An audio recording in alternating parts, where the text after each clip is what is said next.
na biso fali niveau na yina na vie na ngai so bakutana ngabo kala ezaki so bapesi munduki bache yo na Kabila boy na oboma Kabila pa za congolais te mais fali cette fois na ko beto masasi oh papa na zangi na malo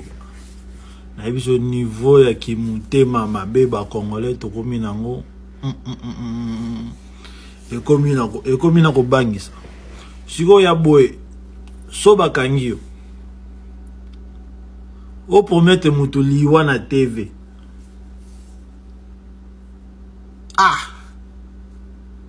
o boma fali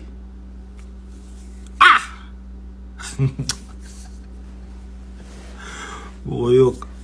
o promete ba liwa te boyoka on a courage